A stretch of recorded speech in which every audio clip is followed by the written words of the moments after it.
अस्सलाम वालेकुम, welcome back to another podcast of the readers community partnered with FM mute. आज हमारे साथ बहुत ही स्पेशल गेस्ट मौजूद हैं जिनका नाम है मैम सनम। मैम अस्सलाम वालेकुम, वालेकुम हाउ अस्सलाम। Are you? अल्हम्दुलिल्लाह, good, how about you? I am good अल्हम्दुलिल्लाह। Thank you so much for coming, आपने अपना टाइम दिया। मैं मैम आपकी पर्सनल लाइफ के बारे में सबसे पहले स्टार्ट करूँगा। आपकी प्रोफेशनल लाइफ जो जा रही है, इससे पहले कि हम बुक्स पे आएँ, रीडिंग पे, तो आजकल आप लाइफ में क्या कर रही हैं? What are you doing? Honestly, if I ask about these days, I am working on a lot of things. काफ़ी सारी चीज़ों पर काम कर रही हूँ मैं, specially I am working on education and it is kind of my department. I have been working since 2011 in education.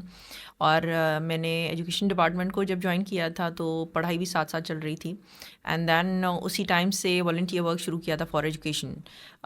उस टाइम पर 2011 से मैं और मेरे कुछ फ्रेंड्स, हम लोग क्या करते थे कि हम लोग गवर्नमेंट इंस्टीट्यूट्स में जाते थे और एनजीओज़ के जो छोटे स्कूल्स होते हैं जिसमें वो 200 रुपये पर स्टूडेंट को चार्ज कर रहे होते थे फ़ी। और फिर जब मैंने पढ़ा ही रही थी तो एट दैट टाइम मैंने स्टार्ट किया था विद दी प्रोफेशनल कोर्स, क्योंकि मेरी अभी ग्रेजुएशन भी नहीं थी। Education sector? यस। तो मैं जब पूरे कोर्सेज़ के साथ मैंने एजुकेशन ज्वाइन किया था, क्योंकि मुझको तो सर्टिफिकेशन चाहिए थी स्कूल में पढ़ाने के लिए। तो आई वॉज शॉक टू सी के एक जिस इदारे को मैंने ज्वाइन किया था, इतना बड़ा प्राइवेट स्कूल होने के बावजूद भी वहाँ पर जब मुझे उन्होंने कहा कि आप हमें ये सिखाएं कि ये चीज़ें क्या हैं, हालांकि मैं ग्रेजुएट भी नहीं थी, तो फिर मुझे लगा कि ये गवर्नमेंट स्कूल्स और ये जो एनजीओज़ के इदारे होते हैं ये कैसे रन करते होंगे। दैन एट दैट टाइम मैंने उन स्कूल्स में जाना शुरू किया। मैं सैटरडेज़ और संडे उनको रिक्वेस्ट कर देती थी कि आप अपना स्टाफ बुला लें और फिर इस तरह से हम आपको ट्रेन करेंगे। यू मीन कि जो गवर्नमेंट स्कूल से उनकी एडमिनिस्ट्रेशन स्ट्रांग नहीं थी? देखिए, Like skill set भी कह सकते हैं। there is a set of skill that is required to teach. You can be a graduate but still you cannot be a good teacher. तो उसके अलावा there is a lot of teaching aid material जिसके ज़रिए आपको पढ़ाना पड़ता है। And then along with that, there are some strategies along with which you can understand the psychology of student, and then the abuse going on in the teaching schools. Skill set चाहिए होता है और आपको। फिर जब बच्चे को कुछ नहीं आ रहा होता तो फिर बच्चे पर कितना तशद्दुद होता है, ये सब कुछ।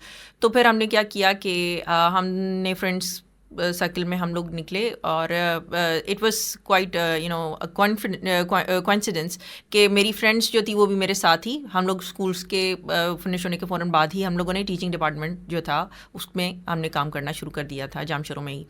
फिर हम लोगों ने जैसे ही ट्रेनिंग्स देना शुरू की, हमने खुद जो स्किल सेट थे उस पर हमने पढ़ना शुरू किया। जो हम पढ़ रहे थे वो हम बाकी टीचर्स को जो है वो समझा रहे थे। फिर उसके साथ साथ ही हमने 2014 ऑनवर्ड्स स्कूल से मटेरियल कलेक्ट करना शुरू किया था, जो कि स्टिल अब हम जिस पर काम करें वो स्टेप इन मूवमेंट हमने शुरू की थी, जिसमें हमने एजुकेशनल इमरजेंसी पर ट्विटर पर बहुत ज़्यादा शोर मचाया था। फिर उसके साथ ही हमने कुछ प्रपोजल कुछ एनजीओज़ के साथ बनाए थे, हमारा नाम कहीं भी नहीं आया। अच्छा, एट दैट टाइम आपकी कौन सी डिग्री जा रही थी? अभी तक हमने अपनी ग्रेजुएशन कंप्लीट नहीं की थी, मतलब हमने अपना बीए तक कंप्लीट नहीं किया कौन था। से डिपार्टमेंट में थे आप? आई वाज डूइंग बीएड, साथ ही साथ हमने डायरेक्टली बीए किया था।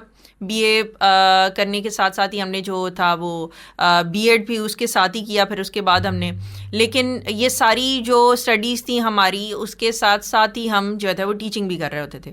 हमने कोशिश की थी कि हमारे शाम वाले डिपार्टमेंट्स हों और साथ ही हमारी जो है ना सुबह में हम लोग स्कूल चले जाते थे पढ़ाने के लिए, और उसके साथ आप एनजीओज़ के साथ भी कंट्रीब्यूट कर रही थी, लेकिन it was completely volunteer work. अच्छा। एंड जो स्टेप इन मूवमेंट था वो हमारा अपना ही इनिशिएटिव था, और उसमें भी हम लोग स्कूल्स में जाते थे। कि प्राइवेट स्कूल्स में क्या होता है कि they take bulk of amount, 15-20 हज़ार रुपये खर्च करके वो वर्कशीट्स बना रहे होते थे और उनकी ब्यूटीफुल सी पूरे स्कूल को डेकोरेट कर लेते थे। रेड है तो पूरा स्कूल रेड हो रहा है, ग्रीन डे है तो पूरा स्कूल ग्रीन हो रहा है, एंड अगर 14 अगस्त है तो वो पूरे वो मटीरियल बन रहे हैं।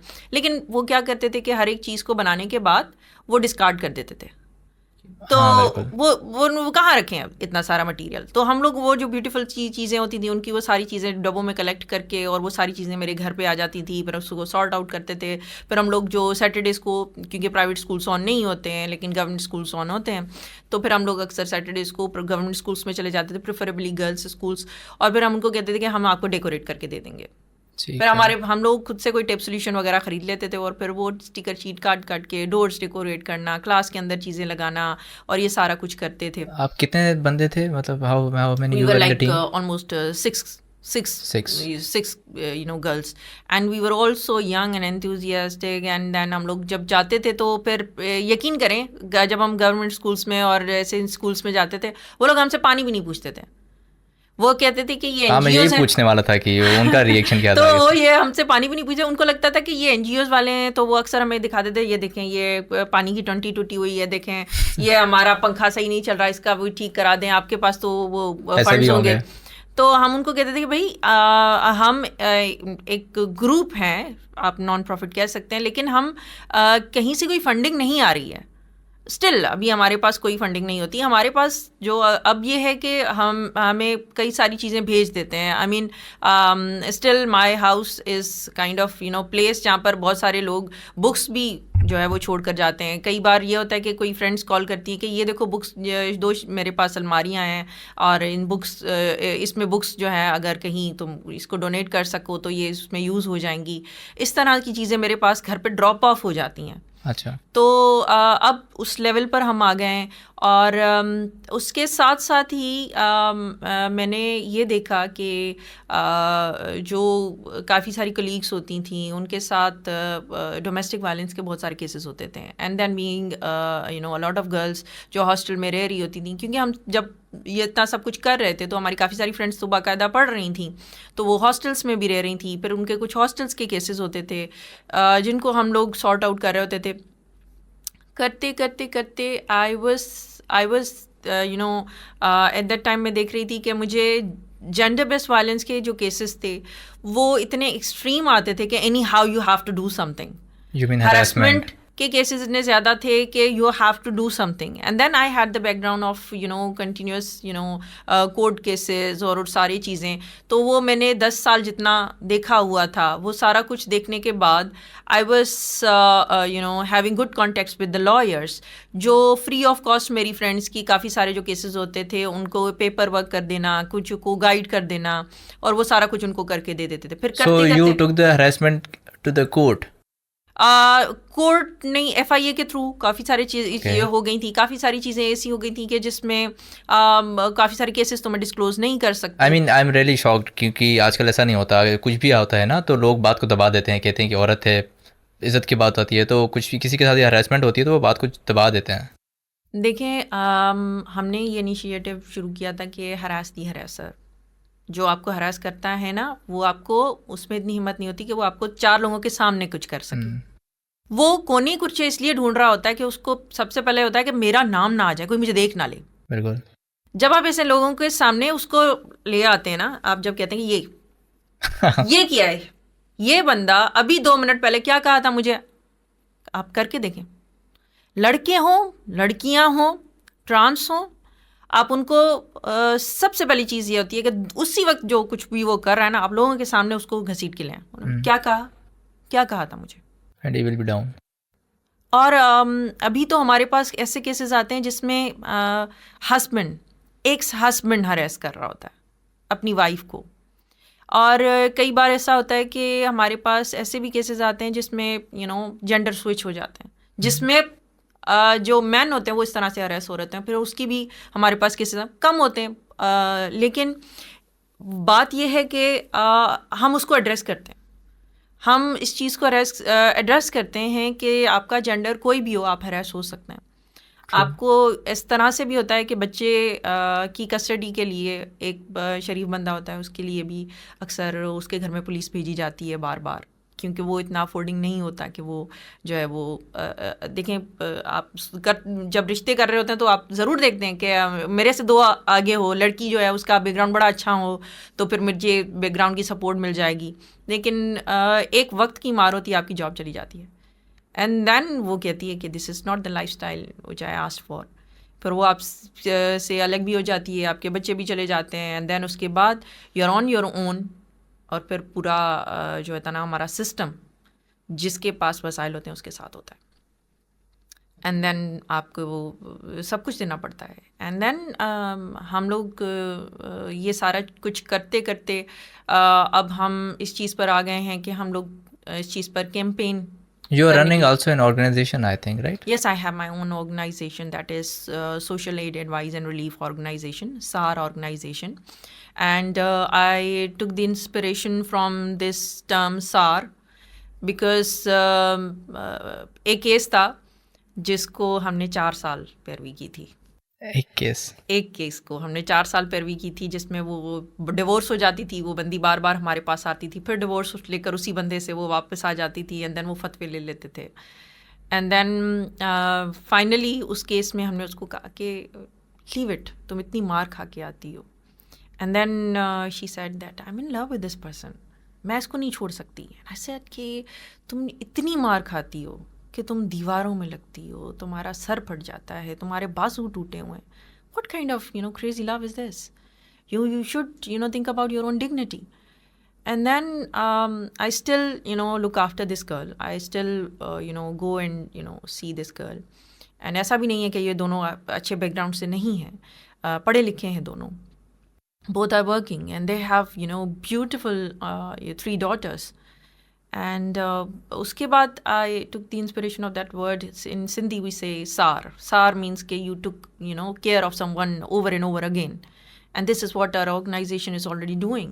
So this the case same inspired cases, you, yes. right? And if someone comes to us with the case, we have the files, we have the data, and then you look after them over and over again. And it's nothing like until or unless the victim is not ready, we हम उनको guide करते हैं कि आप एक जो है वो प्रोटेक्शन फाइल करा लें, आपका एक पुलिस में डेटा चला जाए, एटलीस्ट आप पर हाथ उठाने वाला जो है वो कोर्ट तक पहुंच जाए.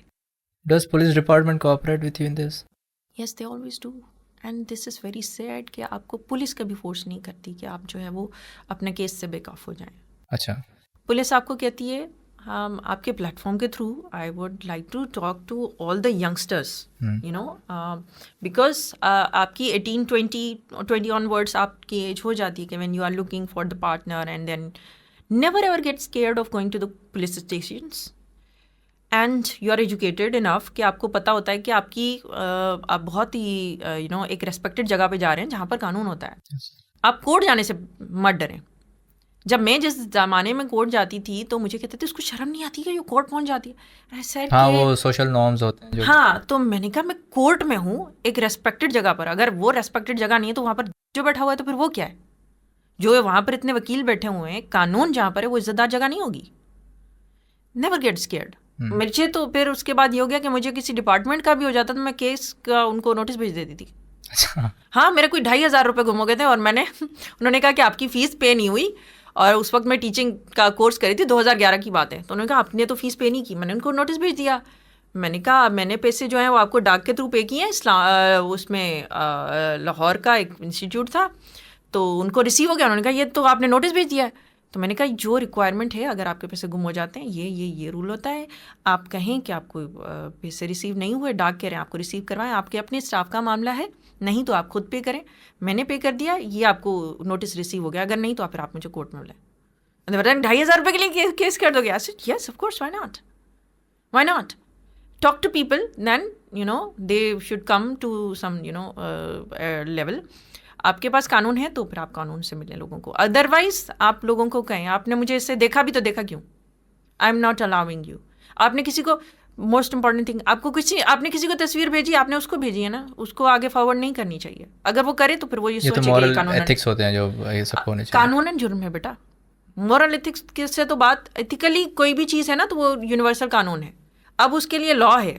अगर आप उसको पढ़ते हैं ना, आपको कानून है आपके पास हरासमेंट के लिए कि आपने किसी को कोई भी आपको किसी भी तरीके से आपने उसको अलाउ नहीं किया, वो आपको कोई भी चीज़ ऐसी करता है, उसकी डेफिनेशन जो है वो चेंज हो चुकी है. और उसमें इतनी सारी चीज़ें तो उस डेफिनेशन के थ्रू ही आपकी जस्टिफाई हो जाती हैं कि आप जाकर बात कर सकते हैं.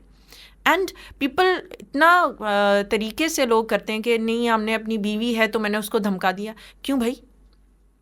नहीं साथ रह सकते तो आप बात करें, 4 लोगों को साथ ले आए. You can not beat someone, this is not the वे.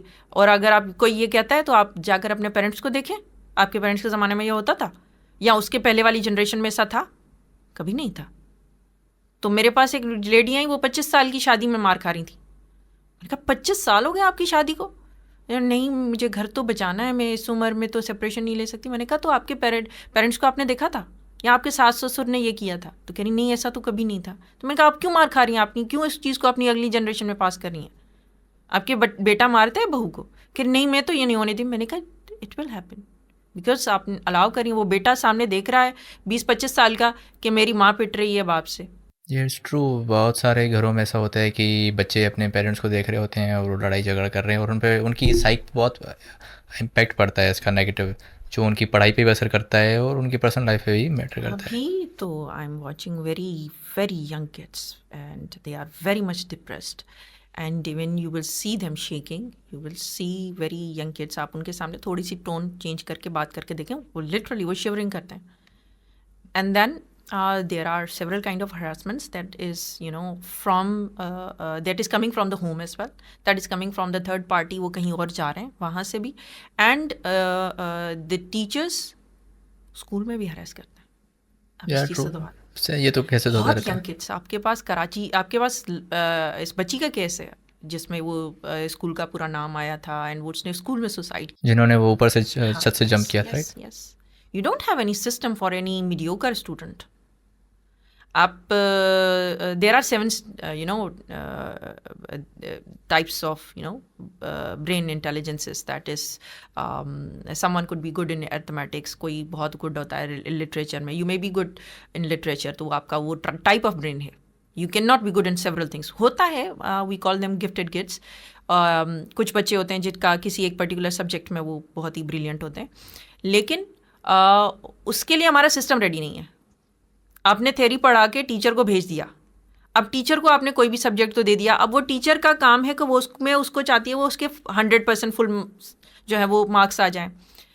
लेकिन एक बच्चा है जिसके लिए स्कूल स्पेशल होना चाहिए, एंड देन यू सी के पाकिस्तान में तो अब लहर शुरू हुई है। बच्चा जो कोलैप्स हुआ है, जिसकी वीडियो आई है, उसकी आई थिंक जीबी से है वो बच्चा, या कश्मीर साइड कोई बच्चा है उस तरह की, उसकी वीडियो आ रही है जिसमें वो बच्चा स्कूल के अंदर कोलैप्स हो गया है।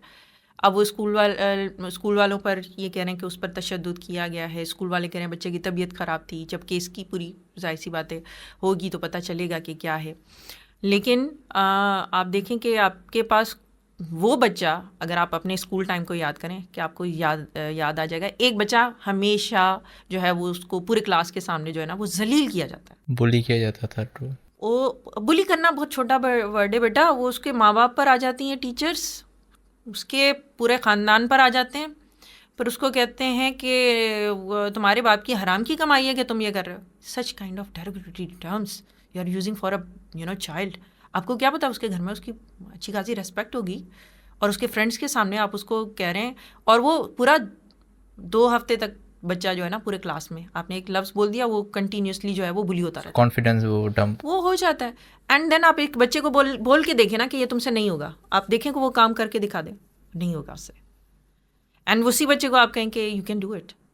ऐसा ज़्यादातर होता है गाँव गोठों के स्कूलों में, जहाँ पे टीचर्स इतने पढ़े लिखे नहीं होते, मैट्रिक पास होते हैं, इंटर पास होते हैं, और वो बच्चों को पढ़ा रहे होते हैं, केजी के हो गए, क्लास 1-2 के हो गए, तो उनकी मेंटालिटी में ये ज़्यादातर आता है। आई हैव मुझे मौका मिला, इस तरह की मेरी सोच थी, लेकिन मुझे मौका मिला 2016 में मुझे सखर IBA ने ये हायर किया था कि मैं ट्रेनिंग कंडक्ट करवाऊँ 8 डिस्ट्रिक्ट्स में सिंध के। And when I traveled there and I was looking at those teachers, I literally salute them. फिर मेरे वो सारे टीचर्स को मैंने अपने स्टेप इन मूवमेंट के ग्रुप में डाला था, एंड देन हमने वो उसकी पूरी उनका करिकुलम पूरा चेंज करके ट्रेनिंग, मैंने कहा ये जो आप ट्रेनिंग मुझे दी है ये तो उनके लिए नहीं है। Curriculum change? करिकुलम हमारा उस टाइम जो था वो मॉडिफाई हुआ था, नेशनल करिकुलम।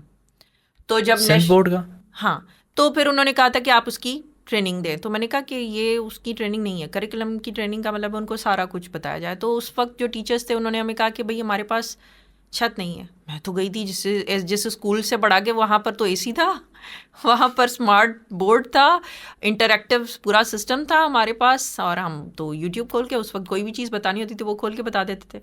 मुझे उन्होंने वो कहा, जब स्कूल की पिक्चर दिखाई तो मैंने कहा ये यहाँ तो ना छत है, ना कुर्सी है, ना बच्चों के पास बुक है, तो आप कैसे पढ़ाएंगे?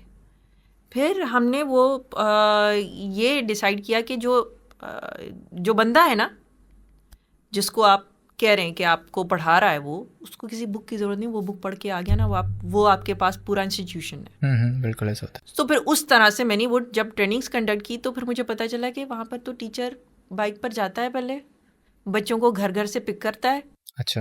फिर वो लेकर आता है। आपके पास सक्कर का एक टीचर है, उसके पास अपनी पर्सनल कार है, अभी जो हायर हुए हैं टीचर्स, वो उसमें सारे बच्चों को बिठाता है, एंड देन वो कहीं दूर स्कूल है वो वहाँ पर लेकर जाता है, वो उनको पढ़ाता है, एंड देन वो उनको शाम में ट्यूशन भी दे रहा होता है, फिर वो वापस आकर बच्चों को ड्रॉप भी करता है। And then you have wonderful people, you can not see कि वो गाँव में है तो they are doing something, it is happening. And then मैंने जब उनकी अभी फ्लड के बाद ट्रेनिंग कंडक्ट की थी, तो उसमें तो एक टीचर ने कहा था कि हमारे पास ऐसे भी बच्चे हैं जिनका जो बहुत 2-2.5 साल के बच्चे का अब्यूज़ हुआ हुआ, एंड देन ऐसा बच्चा जो है वो अकेले जाने से भी डरता है, खेलने से भी डरता है, वो टीचर के पास बैठा होता है ब्रेक टाइम में भी। And then teacher was not equipped with the skills कि एक बच्चा जिसका अगर अब्यूज़ हो गया है तो वो उसकी मेंटल स्टेट क्या होगी। एंड देन ऐसा बच्चा जो है वो कभी नहीं, जो है ना, अगर आप उसको ट्रेडिशनल इन्वायरमेंट में पढ़ाएं तो वो नहीं पढ़ पाता, वो अपने फियर्स में रहता है। एंड देन उसके बाद हमने एक टूल क्रिएट की, फिर हमने उन जो टीचर्स थे वो गवर्नमेंट स्कूल के टीचर्स थे, फिर हमने उनसे केसेस पर बात की, एंड देन हमने उनको गाइड किया कि अगर ऐसा कुछ हो जाता है तो फिर आपने क्या करना है। उसके जो मैनियक आवर्स हैं जिसमें उसको वो सारी चीज़ें जो है वो रिवाइज हो सकती हैं, वो किस तरह की सिचुएशंस में हो सकता है, एंड देन आपने उस बच्चे को उस ट्रॉमा से निकालना कैसे है, उसके लिए स्कूल में क्या एक्टिविटीज़ क्या हो सकती हैं। एंड देन अगर आपको आइडेंटिफाई हो जाता है कि बच्चे के साथ हो रहा है ऐसा कुछ, तो आप क्या करेंगे। हमने ऐसी टूल किट के साथ भी जो प्रिंसिपल्स थे और टीचर्स थे और गवर्नमेंट के, उनको गाइड किया, बिकॉज फ्लड के बाद तो केसेस हुए थे। अच्छा। लेकिन वो केसेस जो थे वो रिपोर्ट नहीं हुए, उस केसेस के बारे में किसी ने बात नहीं की, और किसी ने भी बात नहीं की कि फ्लड के बाद ये सब कुछ भी हुआ था। एंड इट वॉज क्वाइट, आप कह सकते हैं ये कोइंसिडेंस ही था कि वहाँ पर जब ट्रेनिंग्स हो रही थी जीबीवी पर, तो किसी ने उनको सजेस्ट किया कि हम इस पर काम कर रहे हैं, तो फिर उन्होंने कहा कि आप हमारे पास कोई बजट तो नहीं है कि हम आपको बुला सकें, आप हमारी ट्रेनिंग्स का हिस्सा बने। तो मैंने कहा कोई बात नहीं, आप जूम में कनेक्ट कर लें विद द स्टूडेंट्स, टीचर्स। क्योंकि देखें, थर्ड पर्सन को मैं इस लेवल के बच्चे को आप तो भूल जाएं। अगर आपको किसी भी लेवल पर लगता है कि एआई से आप टीचर को रिमूव कर सकते हैं, ऐसा कभी नहीं होगा। Because human to human, you need affection, you need kindness, you want someone to know you personally, you want someone to tell you that it's okay, you can do it. आप किसी भी बच्चे को अगर आज मार दें कि आपको 1 से 100 तक गिनती नहीं आती, क्या दुनिया में कोई भी ऐसा बंदा दिखा दें जिसको ने स्कूल पढ़ा हो और उसको 1 से 100 तक गिनती नहीं आती हो, या मैथ्स की 2+2 नहीं आता हो, वो नेक्स्ट ईयर में सीख लेता है, उससे नेक्स्ट ईयर में सीख लेता है। आपको दुनिया के जो भी टीचिंग कोर्स कर लेना, वो आपको सबसे पहले ये सिखाता है। Are you against physical punishment? Of course, you can not hit a child at any cost, कभी भी नहीं, कभी भी नहीं कर सकते। मुझे याद है मैंने एक बच्चे का कान पकड़ा था और मुझे लगा मैंने ज़ोर से पकड़ लिया, and I came back home and मैंने अम्मी को बताया, तो अम्मी ने कहा कि तुम उसकी माँ हो, तुम उसका फ्यूचर कर रही हो, how could you. And then मुझे वो लफ्ज़ इतने वो लगे, मैंने कहा कि शायद उसका पढ़ाई से दिल ख़राब हो जाए मेरी वजह से और वो कभी ना पढ़ पाए। एंड जब सक्कर IBA के साथ ट्रेनिंग थी, मेरी पहली ट्रेनिंग थी, और एक बंदा सामने बैठा हुआ था फ्रंट रो में, 100 से ज़्यादा लोग थे वहाँ पर हमारी कैपेसिटी थी 50 लोगों की, 100 लोग आ गए, और हैदराबाद और जामशोरों के टीचर्स के साथ था। वहाँ पर एक बंदा बैठा हुआ था, वाइट शलवार कमीज़, यहाँ पर कपड़ा रखा हुआ, बड़ी दाढ़ी। एंड आपको पता है कि हमारे मदरसों में क्या होता है, वीडियोस आपने भी देखी हैं, हमने भी देखी हैं। तो वो प्राइवेट स्कूल टीचर था, लेकिन गवर्नमेंट के साथ, वो गवर्नमेंट ने उस वक्त नए इंस्टीट्यूट्स जो थे वो ओवरटेक करना शुरू किए थे कि वो उनको प्राइवेटाइज और सेमी गवर्नमेंट कर रहे थे। तो वो शख्स सामने की रो पे बैठा हुआ था एंड देन मैंने जब शुरू किया लेक्चर और मैंने कहा कि अगर एक बच्चा जिसको आप कह सकते थे कि तुम्हें नहीं आता ना, कोई बात नहीं, मैं तुम्हें सिखा दूंगा, वो उसको पहले तो होप आ जाती। एक बच्चा जिसका बाप रेडी चलाता हो या चौकीदार हो, 10,000 रुपये की उसकी तनख्वाह हो, या वो 15,000 रुपये का कहीं किसी जगह पे लगा हुआ हो असिस्टेंट, अब उसके बेटा उसकी फ्यूचर था, वो किस तरह से पूरे घर का खर्चा करने के बाद वो फीस मर मरा के भी आपकी पे करके आपको बच्चा दे रहा है। आपने उस बच्चे को जिसका माहौल ही नहीं हो कि वो उसको बैक पर स्टडी मिले, यानी कि उसके पास एक आखिरी जो उसका पूरा फ्यूचर है वो टीचर है, अब आपने अगर उसको मारा और उसको कहा कि डफर तू तो ज़िंदगी में कुछ भी नहीं कर सकता, एंड देन उस वक्त के बाद उसको लगा कि नहीं मैं नहीं पढ़ सकता, मुझे ना अब्बा की तरह रेडी लगानी चाहिए, क्योंकि ये तो कह रहे हैं कि ये तो हाँ, नहीं दूसरा कर सीन सकता। है। अब वो सिखाने वाला उसको कहता है कि तू तो पढ़, नहीं पढ़ना, पढ़ाने वाला उसको कह रहा है कि तू पढ़ो, क्यों नहीं आ रहा तुझे, इतने लोगों को आ रहा है। उसका ब्रेन डिफरेंट है और उसके पास वो इन्फॉर्मेशन किसी और सोर्स से नहीं आ रही है। आपके बच्चे को आजकल जो है वो कितनी सारी चीज़ें आ रही हैं, मोबाइल चलाना आ रहा है। पहले तो आप लोग 20,000 रुपये का कोर्स करते थे, तब आपको कंप्यूटर में सबसे पहले सिखाते थे इस तरह से आप ये बटन ऑन करते हैं तो कंप्यूटर जो है वो टर्न ऑन होता है, स्विच ऑन करने का कोर्स था ये। कैन यू इमेजिन कि उस टाइम पर बुक थी, आप एक बुक लेकर आते थे माइक्रोसॉफ्ट की, वो खोलकर और उसमें लिखा हुआ होता था कि हाउ टू कनेक्ट इंटरनेट। आपकी आजकल के बच्चे को नहीं आएगी, तो इट इज़ बिकॉज के उसको एक्सपोजर है। तो मैंने कहा कि जब आपकी वजह से उस बच्चा नहीं कर पाएगा और पूरी ज़िंदगी, अब उसकी पूरी ज़िंदगी उसके फादर की कमाई गई, आपने इतना साल उसकी जो फीस ली वो सारा आपके पास हराम हो गया, और वो आगे जाकर उसकी पूरी जनरेशन जो ज़िंदगी गुजारने वाली है लो लाइफ, वो आपकी वजह से। एक एंड देन जनरेशन आप खराब उसके हो बाद 5 वक्त नमाज पढ़ेंगे, आप जाकर सदका खैरात करेंगे, सदका तो आपके हाथ में था, आपने नहीं किया। आपके हाथ में था हज और उम्रा, आपने नहीं किया। लिटरली वो आदमी के आंसू जब दाढ़ी से बह रहे थे वो उतारता था और वो आंसू पूछता था, बिकॉज आपने 10-15 साल पढ़ाकर आपने 10-15 साल जिंदगी तबाह की होगी। जाओ अब ढूंढो जाकर अपने स्टूडेंट्स को, what are they doing, you spoiled them. And then आपको ये बताए अभी एक नया ट्रेंड चला है जिसमें वो टीचर्स क्या देते हैं बच्चों को, क्योंकि इंटरनेट बता रही है, टीचर्स को भी तो सिखा रही है ना कुछ, तो डाउन सिंड्रोम है बच्चे को, आपके बच्चा जो है वो ADHD में है, आपका बच्चा जो है वो नई बीमारियां वेस्टर्न कल्चर से आ रही हैं, स्ट्रेस हो गया, डिप्रेशन हो गया। आपका बच्चा जो है ना वो हेलुसिनेशंस में चला जाता है, उसकी अटेंशन डेफिसिट है, तो इन्फीरियरिटी कॉम्प्लेक्स हो गया। हाँ, तो आपका बच्चा जो है वो नहीं पढ़ सकता, आपके बच्चे को ये बहुत ही एंशियस हो जाता है। एंड देन वो उसको जब कर देते हैं और उसके बाद विदाउट एनी इन्फॉर्मेशन, तो फिर वो बच्चे पर मेहनत करना भी बंद कर देंगे, वो उसको बच्चे को बार बार फेल कर देंगे। हालांकि वो बच्चा नेक्स्ट ईयर में इम्प्रूव कर सकता है। फेलियर का कोई कॉन्सेप्ट नहीं है दुनिया का, कोई भी आप जो एजुकेशन सिस्टम उठा दें, कहीं पर भी आपको ये लफ्ज़ नहीं मिलेगा कि बच्चा फेल हो। मैट्रिक तक तो आप नहीं कर सकते बच्चे को फेल, नहीं करना चाहिए। वो नेक्स्ट ईयर में आप उसके साथ उसकी फाइंडिंग्स के साथ टीचर नोट के साथ लिखकर नेक्स्ट टीचर को बोल दे ये 5 चैप्टर्स जो थे वो बच्चे के क्लियर नहीं है, आप उसको इम्प्रूव करा दीजिएगा। या फिर जब ये लेक्चर्स हो रहे होंगे तो आप उस बच्चा वापस आकर वो उस पर क्लियरली लिखा हुआ है इंस्टीट्यूशंस में, इट इज़ नॉट हैपनिंग, बच्चा फेल हो रहा है। आपके जितने भी बच्चे, मैं कहती हूँ आप हमारे पास आएँ और आपका बच्चा अगर फेल हो गया आप हमें बताएं, हम आपके साथ मिलके ना स्कूल पर केस कर देंगे।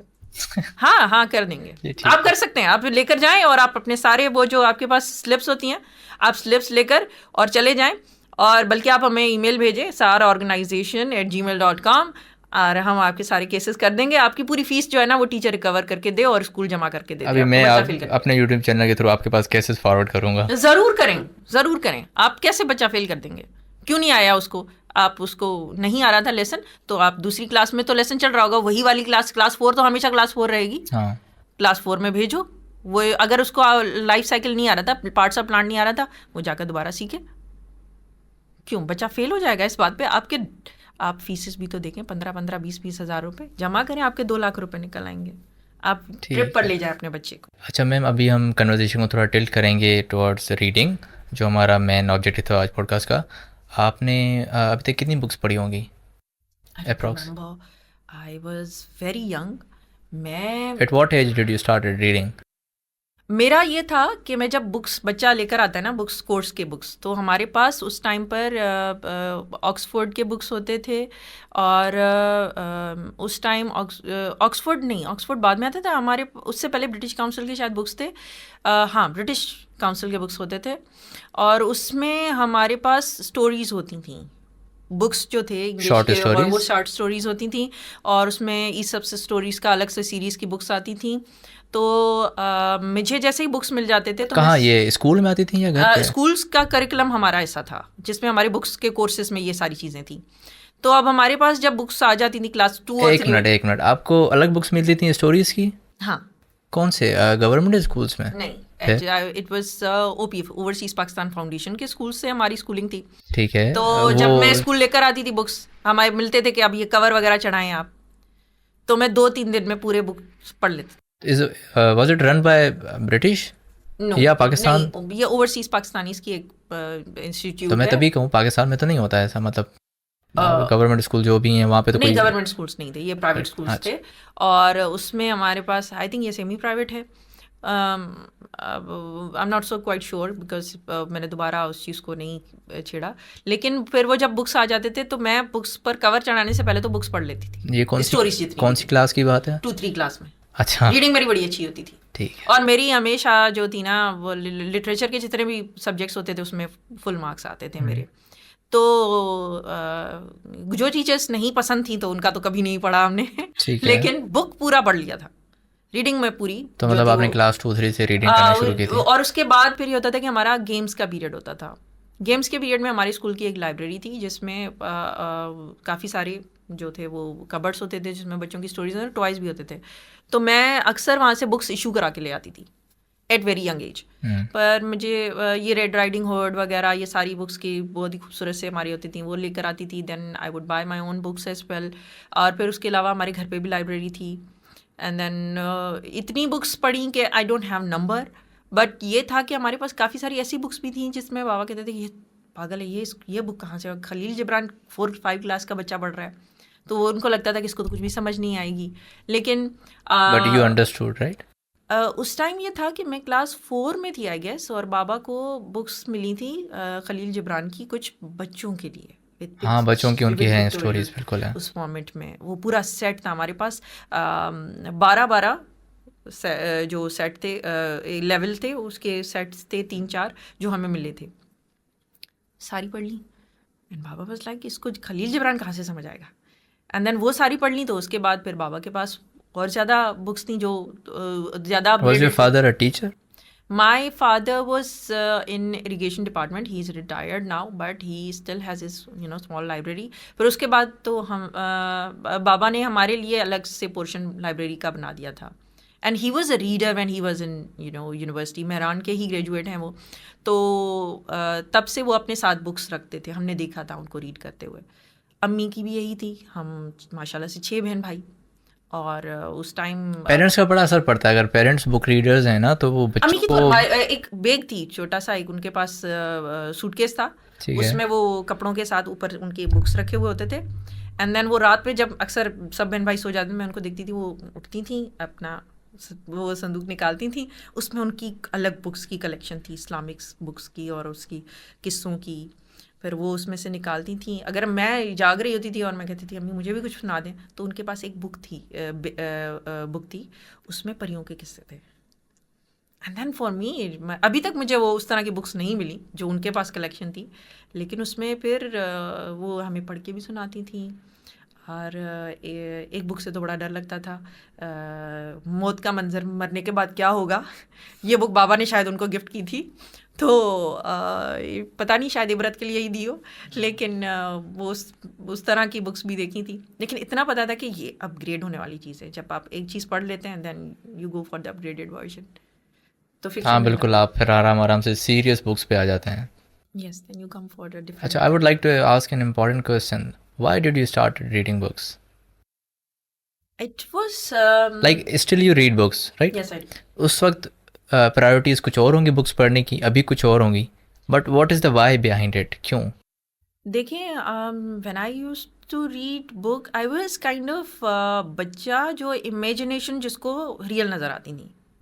ठीक है, हर बच्चा ऐसे ही होता है तकरीबन। या तो मैंने अगर ये बुक में रीड किया है कि जो है वो इस तरह से रेड राइडिंग हो जा रही है, तो जब तक मैं इसको रीड कर रही हूँ मेरे ब्रेन में वो पिक्चर चल रही है।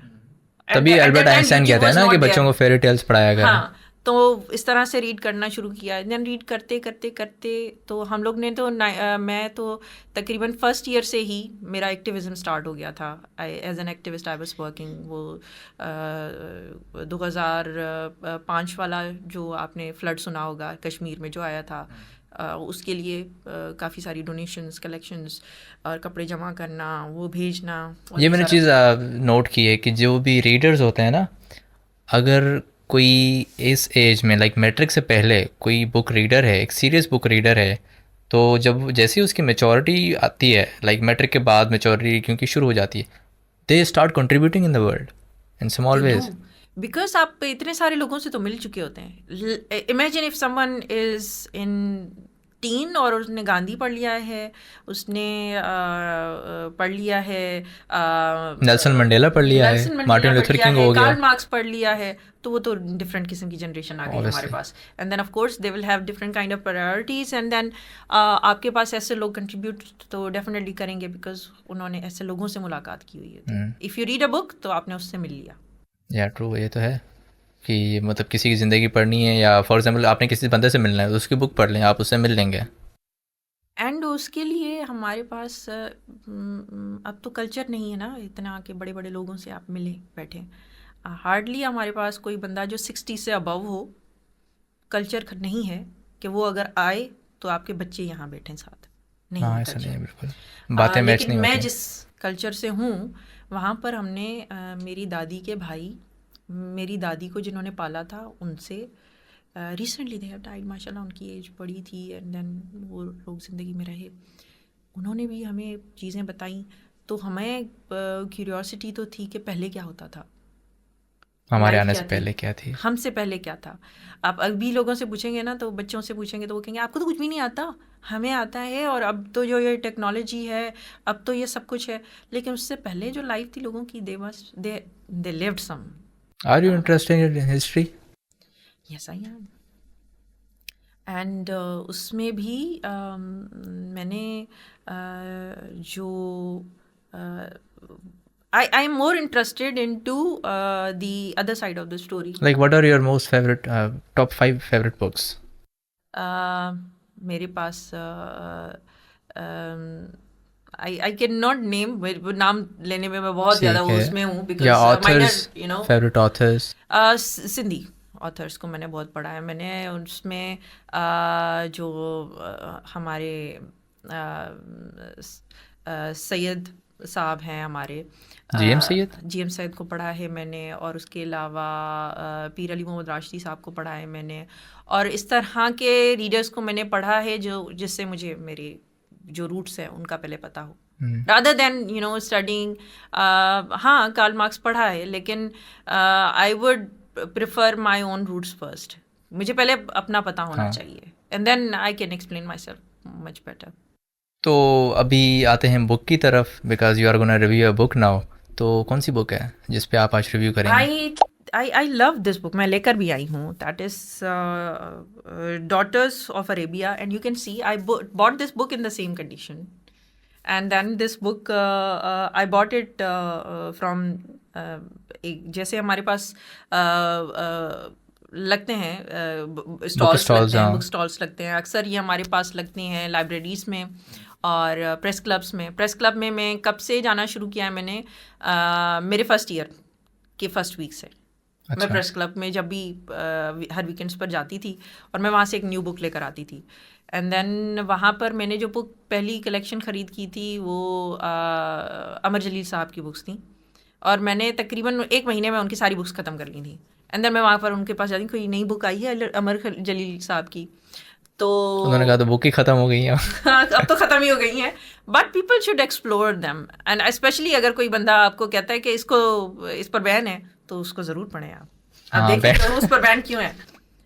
मुझ पे बैन ना लग जाए, लेकिन आप देखें कि किसी पर अगर बैन है तो वो क्यों है। अब तो लोग जो टीवी पर आते हैं, जो म्यूज़िक वीडियोस में आते हैं, वो तो गलत रीजंस की वजह से बैन हो जाते हैं, नॉट दोज बैन्स। लेकिन अगर आप किसी बुक को देखते हैं एंड रीड इट, स्पेशली जो बैंड बुक है उसमें तो कुछ ना कुछ होगा। Get them.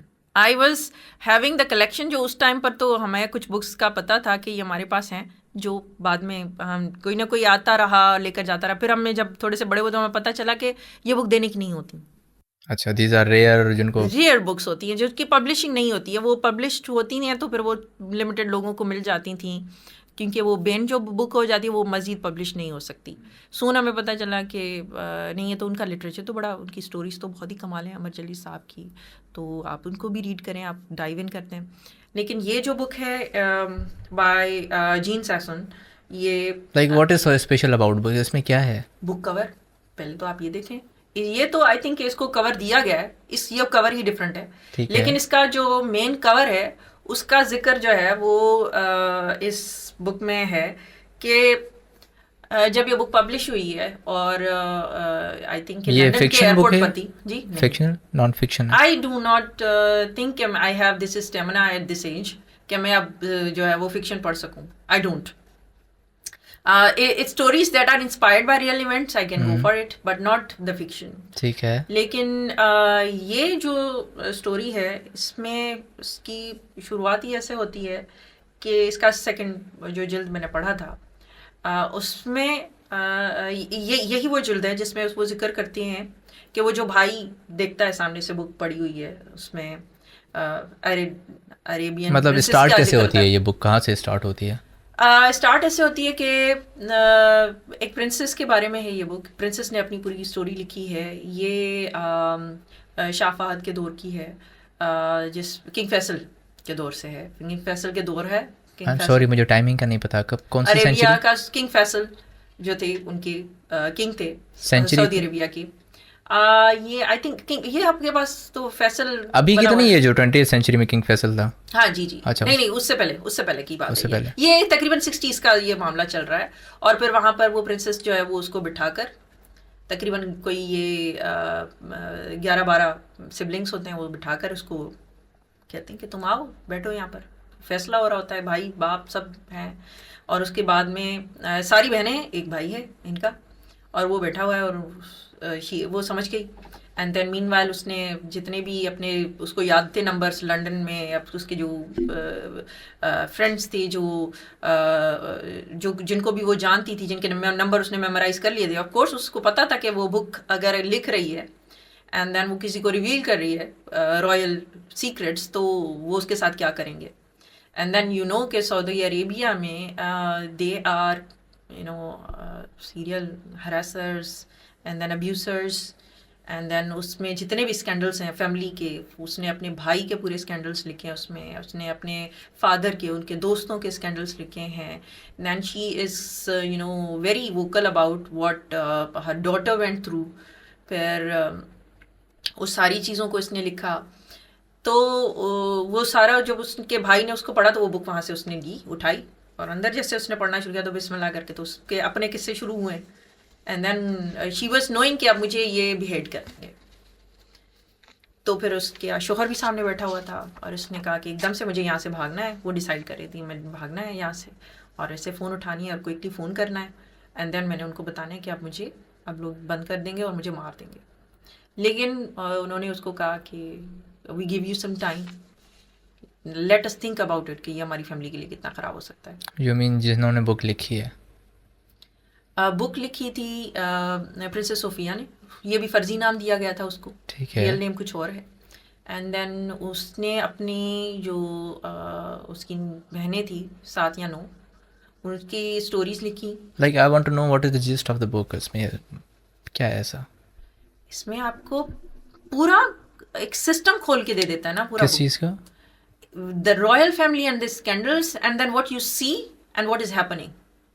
इस तरह के केसेस फिर मेरे पास बहुत हुए।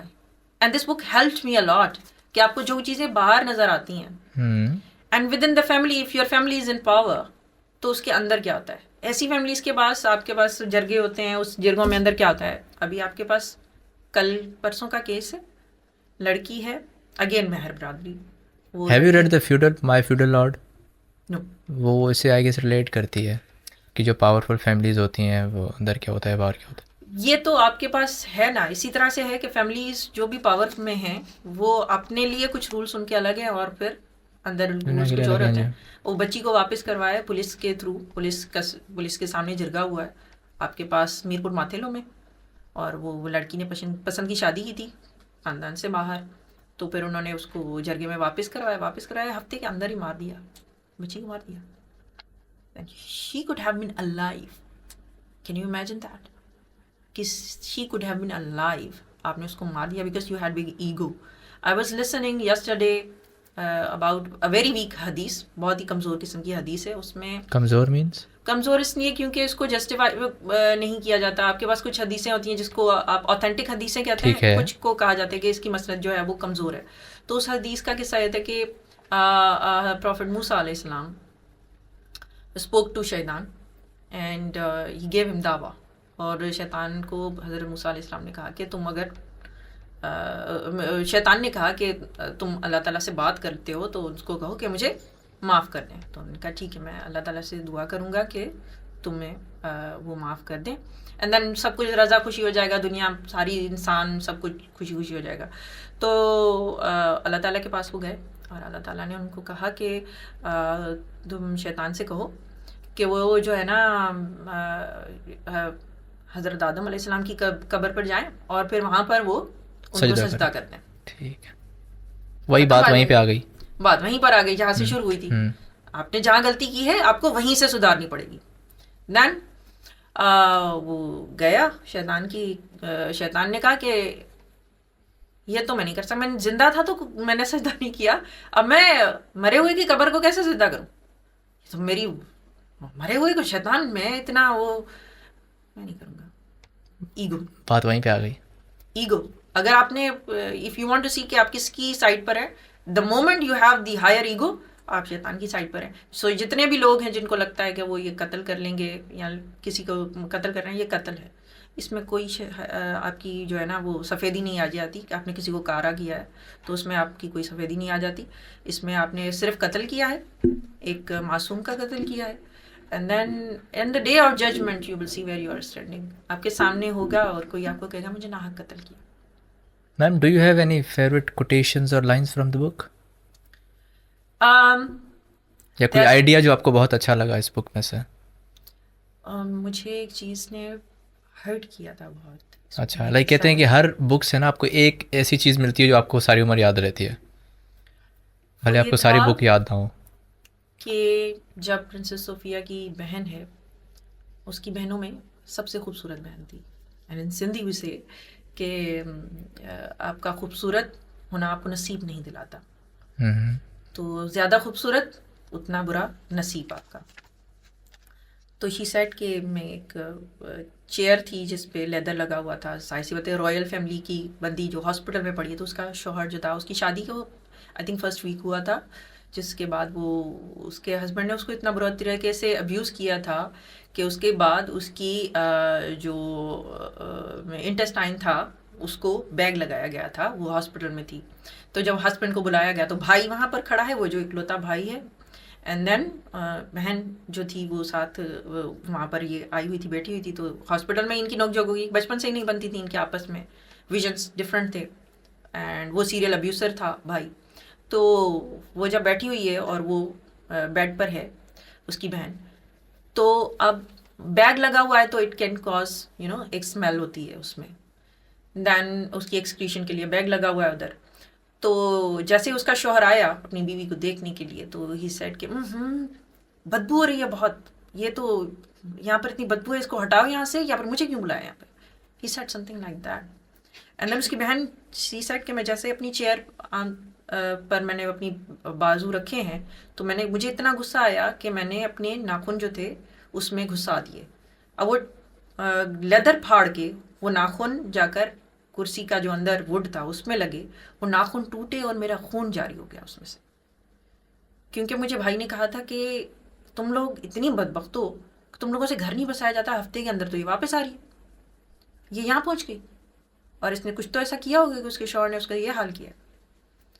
And then she was saying कि मतलब हॉस्पिटल में पड़ी हुई है ये बंदी, जिस हालत में वो है उसका जिम्मेदार उसको कह रहा है कि मुझे तुमसे बदबू आ रही है. The moment you fall,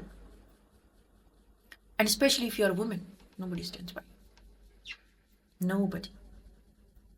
And especially when you are, thrown or rejected by your life partner, और ऐसी शादी जिसमें आप का हस्बैंड जो है वो एक अरेंज मैरिज से आ रहा हो, कैट्स डिफिकल्ट. फिर आप रॉयल हो, आप चोजन जो कहते हैं कि आप हों, nothing comes in, on your way. So what is your takeaway from the book? What did you Vocal. learn? Being vocal. Sorry? Being vocal about it. Speak about it. Princess Sophia whatsoever, वो इतनी dairying थी कि उनको पता था कि ये जाएगी तो हमें भी उसके साथ ही डुबो के जाएगी. That's why they didn't touch her, and that's why she is still alive. Nobody knows who is she. From the royal family, nobody knows who is she. And she has spoken about a lot of her cousins, their scandals, their personal lives. But she's alive. उस family में आपने अभी recently सुना होगा कि शायद कुछ लड़कियां थी, 2 बहनें थी, they are missing, Dubai princesses. She is alive, she is there. And maybe उसका बेटा भी अभी कोई क्राउन प्रिंस है, जितना मेरा गेस है. I think Dubai Prince Hamdan, जो मुझे स्टोरी लगती हैं जो उसने अपने बेटे की और उसकी फैमिली की दी हुई हैं, बट आई कैन नॉट से. वैसे ये बुक पब्लिश कब हुई थी? दिस बुक आई थिंक इसकी पब्लिश्ड जो है वो मेरे पास है, and then I think it was in 80s. 1980s. या अच्छा. एंड तब से अगर ये है तो अब आप दिखना चाहिए यंगस्टर्स को and the people who could not speak कि उस टाइम उस माहौल में इफ शी कैन, तो अभी तो लोगों को बोलना चाहिए. Why do you think others must read this book? सबसे पहली बात तो ये कि आपको तो हर एक चीज़ में तो मिसाल दी जाती है. अगर आप पाकिस्तानी हैं तो आपका तो पूरा इस्लाम जो है वो आपको वहीं से दिखाया जाता है कि यहीं से देखें आप. ठीक है. देन आपको जो है ना आपकी फैमिली सिस्टम भी यहीं से दिखाए जाते हैं, जो भी आपके पास दौर हैं. आप देखें कि आपको ये रीड इसलिए करनी चाहिए कि आपको पता चलता है कि जो कुछ भी आपको नज़र आता है, if you dive deep there are secrets.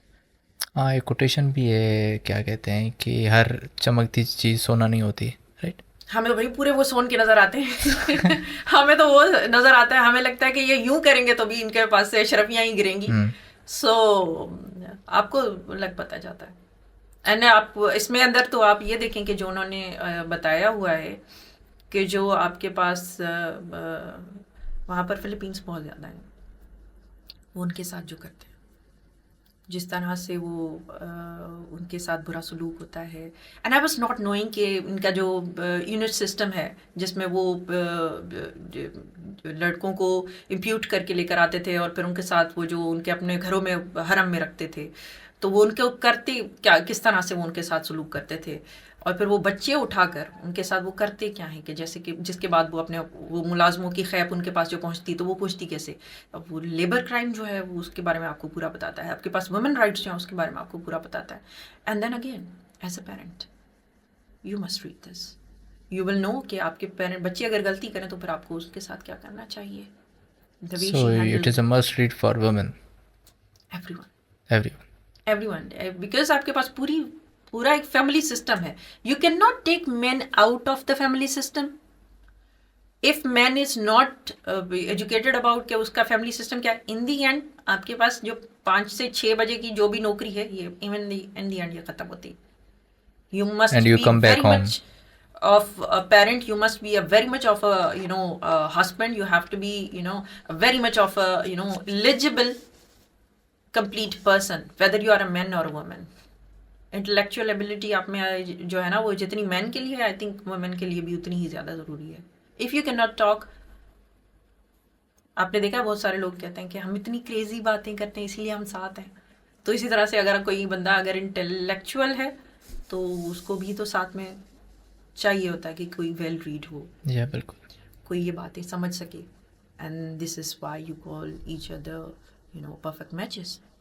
तो there is no gender in intelligence. ये इंटेलिजेंस जो है आप देखेंगे वो एक ऐसी चीज़ है जिसमें आप कहेंगे, बहुत सारे लोगों से आप पूछेंगे, a mother was has taught us these things. बिल्कुल। अच्छा मैम, मैं कन्वर्सेशन को एंड करूँगा with the last question. Are you satisfied with education system of Pakistan? No, why? It has many flaws and still we haven't figured out कि हम पढ़ा क्यों रहे। मतलब मतलब पढ़ा आप क्या रहे हैं या पढ़ा क्यों रहे? आप पाकिस्तानी बच्चों को पढ़ा क्यों रहे हैं, क्यों पढ़ा रहे हैं भाई?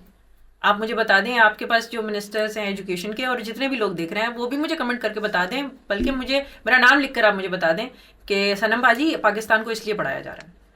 अगर किसी को समझ आ रहा है कि पाकिस्तान के बच्चों को जो पढ़ाया जा रहा है वो किस मकसद, जब हम बच्चे थे तो हमें बताया जाता था कि आपको पढ़ाया जा रहा है क्योंकि आपने CSS करनी है बेटा, ऑफिसर बनना है। ऑफिसर बनना है, आपने अफसर बनेंगे बड़ा।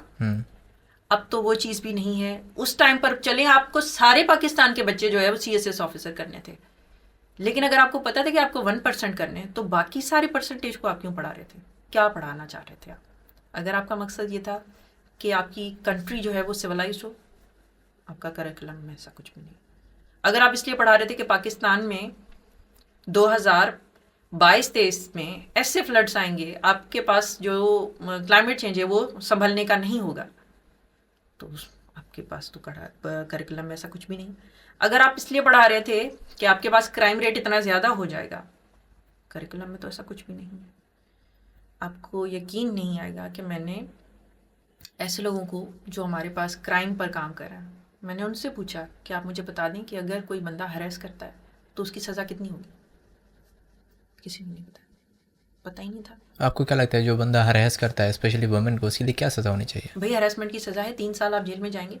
अच्छा, सिंपल बात है, आपने किसी को भी हरास किया है, आप पर केस प्रूव है, सबसे पहले तो आप विजिलेंस में आ जाएंगे। आपका पूरा डेटा, आपकी जितनी भी चैट्स होगी, आपने डिलीट किया हुआ होगा, कौन सा भी सर्वर आपने कोई सा भी इस्तेमाल किया हो, वो सारा हो जाता है। There is a lot of detail, we can talk about it again and again. मैंने इस पर आपके ही प्लेटफॉर्म से पहले भी बात की थी साकिब अबड़ो साहब के साथ कि डेटा डिलीट नहीं होता, जो हम व्हाट्सएप डिलीट करते हैं वो नहीं होता। आपने किसी को भी धमकी दी हुई है कि तुमने मेरे से बात नहीं की, तुम तो मेरी थी। मैंने वो पुराने ज़माने में वो जो होता था ना, शाहरुख खान के भी बिल्कुल जवानी वाला दौर था जिसमें वो बिल्कुल था, तो वो उसमें भी वो ऐसे लिख कर किरण लिख देता था। बेटा वो ज़माना नहीं रहा। आपने कहीं पर भी डेटा रखा है, आपका रिट्रीव हो जाएगा और उसके बाद 3 साल की सज़ा आपकी पक्की है। 1 साल तो आपका आराम से, वो 6 महीने तक भी केस चलता है ना, तो भी उनके वो डेटा निकाल लेते हैं। Well educated people will avoid such things. Educated लोग बहुत आपकी यूनिवर्सिटीज़ में बहुत ज़्यादा है, वो एजुकेटेड है। वही बात आ गई ना कि आप जिसको पढ़ा रहे हैं आपने उसको नहीं बताया। How would you categorize them, literate और एजुकेटेड? हु? जिन लोगों की बात कर रही हैं, मैं जो लोग आप कह रहे हैं यूनिवर्सिटीज़ में भी पढ़ रहे हैं लेकिन स्टिल उनकी, लिसन, आप एजुकेटेड किसको कह रहे हैं कि जो पढ़े लिखे नहीं होते, ठीक है, पढ़ा और लिखा, और जो हम पढ़ा लिखा रहे हैं उसके हिसाब से तो उसको यही लगता है कि मेरे बाबा संभाल लेंगे, मेरी पहुंच इतनी ज़्यादा है। मैं अभी तो हमारे एक जज साहब पर स्कैंडल आया था हरासमेंट का, अच्छा, वीडियो भी वायरल हुई, ठीक है। तो आप ये किसी का ये जहन में सोचें कि उसको कैसे लगा कि मेरी ये चीज़ें आउट नहीं होंगी। आपकी क्रेडिबिलिटी इस टेक पर होती है, तो आप ये चीज़ें ना करें। और ये बात सिंपल मैं कह देती हूँ, बच्चियों जितना भी सुन रही हैं उनको भी मैं कहती हूँ कि अगर आपको कोई हरेस करता है तो काइंडली आप जो है उसको भी आप रिवील करते हैं। किसी ने आपको अगर पब्लिक कर दिया ना, आप उसको भी करते हैं, आप उसको करते हैं, ये बंदा है, इसने मुझ पर ये किया, तस्वीर अच्छा। इस लोगों को ये लगता है, बच्चों को ये लगता है कि जब तक आपने किसी को हरेस किया है ना, बच्चे ये समझते हैं कि मैंने वीडियो वायरल कर दी, तस्वीर वायरल कर दी, अब क्या होगा मेरे पर, केस तब बनता है। FIA आपको कहता है आप वेट करें, हमने उनको नोटिफाई कर दिया है कि आप इस बंदे को हरेस करें, इसने आप पर केस फाइल किया है। अब डेटा आप पर एक बार आ गया, आप सर्विलेंस में तो हैं पहले ही, लेकिन वो भी आपको ये कहते हैं, मेरे पास अभी आप ही की यूनिवर्सिटी का केस आया हुआ है, तो उन्होंने उनको कहा कि the moment he will take any step वो गिरफ्तार हो जाएगा, क्योंकि आपने नोटिफाई किया है कि मेरी ये चीज मैंने इसी बंदे को दी हुई है। And it's totally okay. It's totally okay. If you two guys have, any kind of understanding, ethically it is wrong. But if you two guys go in any extent फिर आपने किसी को कोई चीज़ दी है और अगले बंदे को लगता है कि मैं इसको ब्लैकमेल, बेटा आप हो जाएंगे. Don't do this to your parents, don't do this to your families. एक बच्चे को बुली करते हुए बच्चे ने उसको उसकी वीडियो रिकॉर्ड करके उसको कहा है कि if you will not shoot your self in the morning your parents will receive it. वो बच्चा कोई 12-13 साल का था एंड ही शॉट हिमसेल्फ. कहाँ पे हुआ ये वाक़या? ये आपके पास माशाल्लाह से यूएस में हुआ. अच्छा. अब बच्चे को तो करिकुलम वही वाली बात, एजुकेशन आप जिसको कह रहे हैं, आप किस चीज़ को क्यों पढ़ा रहे हैं आप उसको? आपने आपकी एआई इतनी स्ट्रांग हो गई है, आप उसमें डीप फेक आ गया, अब आपके पास ये सारी चीज़ें आ गई हैं, आप पढ़ाई किसको कह रहे हैं? This is the plant is having these parts, there are 5 vowels, AEIOU, उसके साथ आर्टिकल्स कौन से लगते हैं. आपकी पूरी उम्र सिर्फ इसमें आइल्स के 4-5 अटेम्प्ट्स देने में चली जाती है. देन आप बच्चों को प्लस माइनस मल्टीप्लिकेशन उसमें लगा देते हैं. आपके पास करिकुलम, आपके पास कैलकुलेटर्स हैं, हर बच्चे के पास है. 9th मैट्रिक में आपने उसको वैसे भी कैलकुलेटर्स दे देते हैं. आपके पास जितना भी आप होमवर्क दे रहे हैं वो सारा चैट जीपीटी से आ रहा है. अब आप बताएं, आप पढ़ाई किसको कह रहे हैं? मैं किस चीज़ का जवाब दूं? क्या हम पाकिस्तान को पढ़ा जो रहे हैं? क्यों? सो इफ़ यू थिंक कि हमारे एजुकेशन सिस्टम में इतने ही फ्लॉज हैं, तो इन योर ओपिनियन क्या सॉल्यूशंस होने चाहिए? Like let's talk about solutions now, और फिर हम कन्वर्सेशन को एंड करते हैं. What steps they should take, what we should do as a society? Integrate कर दें, क्या कर दें? Intersection and integration of all the subjects. कैसे? आपके पास अगर इंग्लिश है तो इंग्लिश में आपको सेंटेंसेस ही तो पढ़ने ना, उसको मर्ज कर दें साइंस के साथ, सब्जेक्ट कम हो गया आपका. ठीक है. आपके पास सिंधी और उर्दू है ना, उसको आप कर दें मुआशियात के साथ इंटीग्रेट. पढ़ना है ना कि ये जो लिखा हुआ है रीड करना है, उसी में डाल ऐड कर दें. जो आपके पास जगह बचती है उसमें आप कानून बताएं लोगों को, आप उसको बताएं. आपके कंप्यूटर में आपको जो पढ़ाया जाता है ना, उसमें अभी आप उसको सिर्फ प्रोग्रामिंग बता रहे हैं, आप उसको एआई बताएं और उसमें एक सब्जेक्ट डालें आप कि बेटा at any point your security is at stake and anyone can take your data. अब पाकिस्तान का तो डेटा सबका बिक गया, मेरा भी, आपका भी, और हमारे पास तो नादरा का डेटा निकल गया है. तो we are all at the stake where we should teach our children at very young age that you are in the battlefield, you are without gun, and even you don't know who is your enemy, and even you don't know that why will you be killed. And according to this kind of very situation when we are living एक emergency kind of thing में, हमारे पास challenges ही कुछ और हैं, तो हमारे पास subjects भी add on होने चाहिए. आई समटाइम्स थिंक कि जो स्टूडेंट्स हैं ना, उनको स्कूल और कॉलेज लेवल पे ही थोड़ा बहुत लॉ पढ़ाया जाए, ताकि उनको पता चले कानून क्या होता है. बेसिक भी नहीं पता होता किसी को. आपको ये नहीं पता कि आपको पुलिस कंप्लेन कैसे करनी है. बिल्कुल. जब मैं पढ़ाती हूँ ना, मेरे पास अर्ली ईयर्स के भी बच्चे हों, तो मैं उनको सबसे पहले तो 15 पे कॉल करना सिखाती हूँ.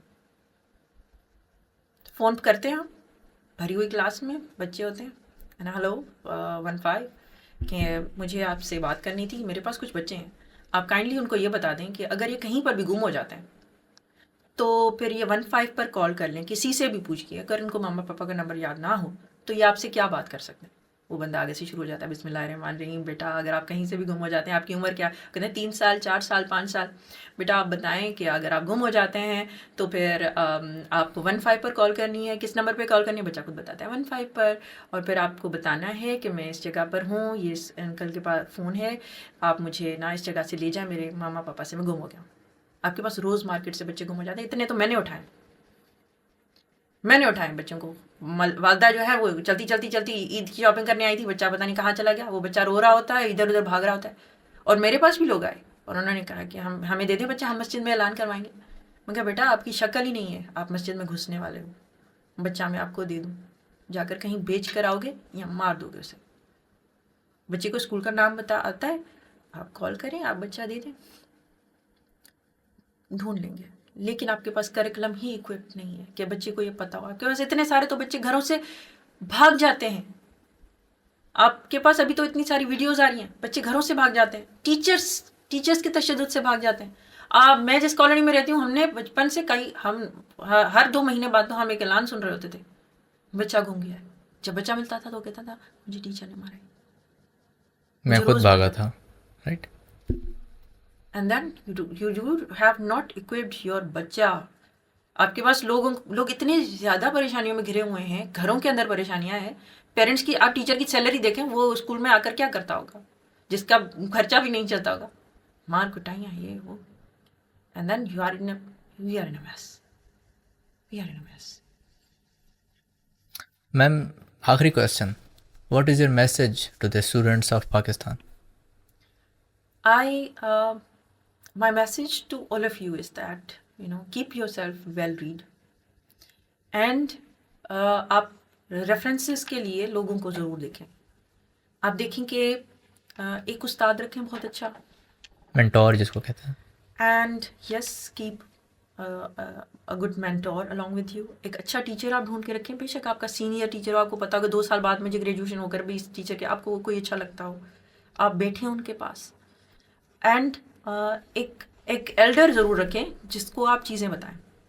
आपको कोई, आप लड़के हैं, आपको कोई चीज़, लड़की अच्छी लगती है, आपको पता होना चाहिए आप इसी से बात कर सकते हैं. लड़की हैं आप, माशाल्लाह से बात करें, सिर्फ फ्रेंड्स के साथ नहीं. बिकॉज जो आप जिस एज से आप गुजर रहे हैं वो भी आप उसी एज से गुजर रही होगी. एंड दूसरा बेटा, लॉ के लिए आप काइंडली थोड़ा सा खुद रिसर्च कर लिया करें. कानून के लिए अगर आपको कोई कहता है कि आप, तुम मेरा कुछ नहीं बिगाड़ सकती, कोई ये नहीं हो सकता, आप बहुत, हमारे पास यंग एज में, अब तो स्टूडेंट्स एज में लड़कियों की शादियां हो जाती हैं, फिर वो वहाँ ब्लैकमेल होती रहती हैं, हरेसमेंट होती रहती है, आपको इंस्टीट्यूशन में टीचर्स हरेस कर रहे होते हैं. आप किसी भी झांसे में नहीं है. खुद अपना कानून ढूंढें और फिर जाकर वो पर्चा प्रिंट करा के अगले के मुंह पे छाप कर आ जाएं. उस पर ग्लू लगाएं अच्छी सी, उनके मुंह पर पेस्ट करें और आप उनको कहें ये कानून है, अब ये तुम्हारे मुंह पे छपा हुआ है, पूरी दुनिया भी पढ़ लेगी कि जो तुम कर रहे हो उसका ये जो है ना, आपको सजा मिल जाएगी, लेकिन ब्लैकमेल नहीं हुआ. चलो मैम, आपके साथ बहुत ही अच्छी और बहुत ही लंबी कन्वर्सेशन हुई है. I was watching at you guys. आप लोग ये ऐसे करके हमारी ना ये आप पहली गेस्ट हैं जिसके साथ इतना लंबा पॉडकास्ट हुआ है. Like we are around 1 hour mark. Okay. अगर आपको आज का पॉडकास्ट अच्छा लगा तो लाइक और सब्सक्राइब ज़रूर करें. आप द रीडर्स कम्युनिटी की जो एक्टिविटीज़ होती हैं हमारी, कि हम कैसे कंट्रीब्यूट करते हैं, वो आप हमें इंस्टाग्राम पे देख सकते हैं, जो कि नाम है द रीडर्स कम्युनिटी. इंस्टा पे आप फॉलो कर सकते हैं. आप मैम के सब ऑर्गेनाइजेशन को भी फॉलो कर सकते हैं. मैम आप बता दें. यस, इट्स SAAR, सार ऑर्गेनाइजेशन. आप फेसबुक पर, इंस्टाग्राम पर चीज़ों पर कमेंट कर सकते हैं, पोस्ट कर सकते हैं. स्पेशली अगर आप कुछ चीज़ों पर हमें चाहते हैं कि हम आवाज़ उठाएं, बात करें, तो आप उस पर भी कमेंट कर सकते हैं. Leave a comment, we will contact you. And please अपने राइट्स को गिव अप ना करें.